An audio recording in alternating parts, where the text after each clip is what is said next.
देखो, भारतीय जनता पार्टी जब प्रधानमंत्री नरेंद्र मोदी जी के कार्यक्रम के बाद पूरे होश और जोश में हर कार्यकर्ता पार्टी के हर कार्यक्रम में अपना पूरा समय व्यतीत कर रहे हैं। उसका एक जीता जाता उदाहरण जो किसानों के बारे में सब विधायक और सांसद मिलके जो प्रवास किए थे, उसका परिणाम भी आप देखे हैं। अभी आने वाले दिनों में जो कॉलेज के बच्चे हैं उनका जो फ़ी और उनका स्कॉलरशिप रीइंबर्समेंट का जो इशू है उसको लेके भी हम आगे बढ़ने वाले हैं। और आपको अगले 3 महीने में आपको लगेगा कि भारतीय जनता पार्टी जिस हो जोश से काम करना प्रारंभ करेगी, उससे जनता ही कहेगी कि आने वाले चुनाव में बीजेपी आएगी। We are coming. अभी प्रेसिडेंट आ रहा है ना, कैसा वो फायदा बेनिफिट? निश्चित रूप से जो अध्यक्ष जी एक नितिन नवीन जी अध्यक्ष बनने के बाद उन्होंने हर राज्यों में प्रवास कर रहे, तो आपको तेलंगाना को इतना महत्व दिया है। एक राष्ट्रीय अध्यक्ष 3 दिन तक एक राज्य में रहते हैं, तो इसका मतलब भी आप समझ सकते हैं कि तेलंगाना भारतीय जनता पार्टी के लिए कितना महत्वपूर्ण है। तो 3 दिन में सब बूथ से लेके शीर्ष नेतृत्व तक सबका साथ उनका चर्चा होगी और आने वाले पार्टी का जो नीति रणनीति है वो इसमें तय होगी। अभी अगर Congress and BRS very strong है, कैसे ओवरटेक करते हैं? नहीं, आप बोलते हैं कांग्रेस और बीआरएस, जमीनी स्तर पर बीआरएस कहाँ है? बीआरएस तो पूरा खत्म हो गई है।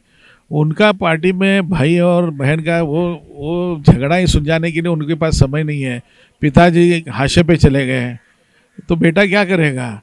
अब बेटा अभी पद यात्रा निकलने का जब निकलेगा तो हरीश राव जैसे लोग भी बाहर जाएंगे। और कुछ लोग हमारे संपर्क में हैं। आने वाले दिनों में आपको पता लगेगा, बीआरएस पूरा टूटेगी यहाँ पार्टी। हरीश राव आ रहा है? हरीश राव नहीं, मैं उनका नाम नहीं लिया हूँ। बहुत से लोग संपर्क में हैं बीआरएस से, और कांग्रेस से 2 मिनिस्टर संपर्क में रहे हैं।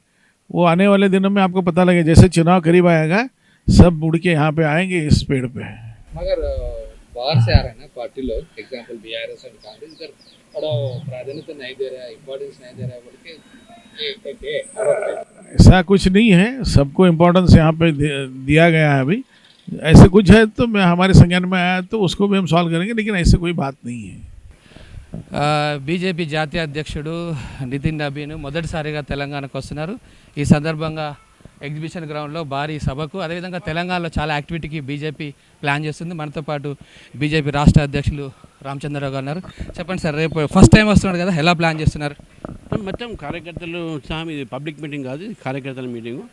కార్యకర్తలందరూ ఉత్సాహంతో ఉన్నారు. బూత్ లెవెల్ ప్రెసిడెంట్ మేము ఇంకా పిలుస్తున్నాము. అంటే తెలంగాణకు ఎలాంటి బూస్ట్, అంటే తెలంగాణ కార్యకర్తలకు వారు వచ్చి 3 రోజులు ఉండటమే పెద్ద బూస్టు. దీన్ని బట్టి అర్థమవుతుంది తెలంగాణకు జాతీయ పార్టీ ఎంత మనకు ప్రాముఖ్యత ఇస్తున్నది. मैडम मैडम बोलिए, कैसा ये प्रोग्राम फर्स्ट टाइम तेलंगाना का आ रहा है, अरेंजमेंट्स कैसे? नहीं आए, पहले आए थे after national president after no he became a national president and he came here first time. This is the second visit to Telangana and 3 days visit. That time only 1 day visit was there, so now it is 3 days and people like 3 days different meetings. I just came here to take the stock and see how the preparation is going on. So after seeing the preparation, then I can talk to you.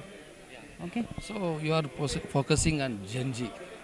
So what is Also focusing on Gen Z, not only on Gen Z, because they are the voters also and now the opinion makers also. So we have seen that Gen Z is very aware of their rights and things happening around them. They are the influencers of the society, so they must now talk about it. And when we are targeting Telangana this time, that BJP should make the next government in Telangana, we should also make them part of this talk. Rahul Gandhi बोल रहा है vote चोरी हो गया, अभी seat चोरी भी हो गया मीनाक्षी नटराजन का। देखिए, राहुल गांधी किसी ना किसी को ब्लेम करते हैं। वो अपने बिहेवियर को नहीं देखते, अपनी पार्टी को नहीं सुधारते, अपना काम नहीं सुधारते, तो उनको किसी को ब्लेम करना होता है. Blame is very easy then doing an introspection. वो अपना इंट्रोस्पेक्शन नहीं करते और इसीलिए उनका party day by day down जा रहा है. अगर वो अपने ऊपर ध्यान दें तो शायद पार्टी थोड़ा बेहतर हो. पूरी देश की जनता जानती है कि वो केवल और केवल झूठ बोलते हैं और कुछ नहीं। ये बिल्कुल गलत है।